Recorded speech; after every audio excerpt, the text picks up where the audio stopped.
messieurs, bonjour et bienvenue pour cette nouvelle édition de 3 minutes de franchise. Je vous parlerai des franchises Aesthetic Center ainsi que de la franchise agricole Notre Basse-Cour et enfin nous ferons le point sur l'état du marché des instituts de beauté.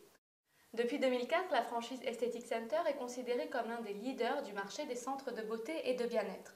En effet, en 5 années, la franchise a su ouvrir 150 centres sans rendez-vous en France et d'autres centres à l'international. La cible client est la femme active, c'est-à-dire qui maîtrise son temps précieux et son budget. Pour le franchisé Aesthetic Center, le fait d'appartenir à un réseau se manifeste par l'action du franchiseur en termes de gestion des heures de pointe et des heures creuses, des outils de fidélisation et des promotions attractives et régulières. Si vous souhaitez poser votre candidature pour ouvrir un centre Aesthetic Center en franchise, rendez-vous à l'adresse qui s'inscrit sur votre écran. Sans pour autant virer bobo, bio ou néo-baba, le rêve de vivre et de travailler à la campagne se retrouve de plus en plus souvent chez les urbains.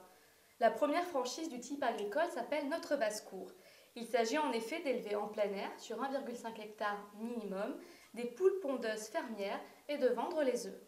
Le savoir-faire des Cédras, ingénieurs agronomes, leur a permis de développer dès 1995 cette activité et de la rentabiliser. C'est pour cela que depuis 2006, ils la développent en licence. La licence coûte 20 000 € et elle vous donne accès à tout leur savoir-faire et à une formation pour pouvoir vivre de cette activité même si vous êtes complètement novice en la matière. À présent, nous allons nous entretenir avec M. Ducornet, directeur commercial France de la franchise Guinot. Pierre-Emmanuel Ducornet, pouvez-vous nous dresser un état de santé du marché de la beauté et des instituts de beauté en France de manière globale ? Alors, après une année 2009 qui était plutôt marquée par une conjoncture qui était plutôt défavorable au sens large, on est sur 2010 sur une reprise de croissance et notamment sur la deuxième partie de l'année où on a des signes très encourageants de reprise d'activité.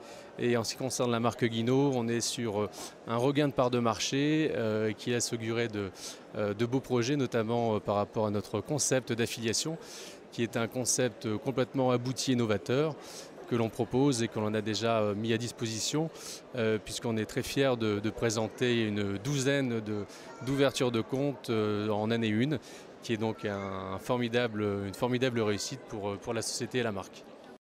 Monsieur Ducornet, je vous remercie. Dans nos prochaines éditions, nous vous parlerons du Salon de la franchise de Paris qui se déroulera à partir du 20 mars, porte de Versailles. Merci à tous, à très bientôt.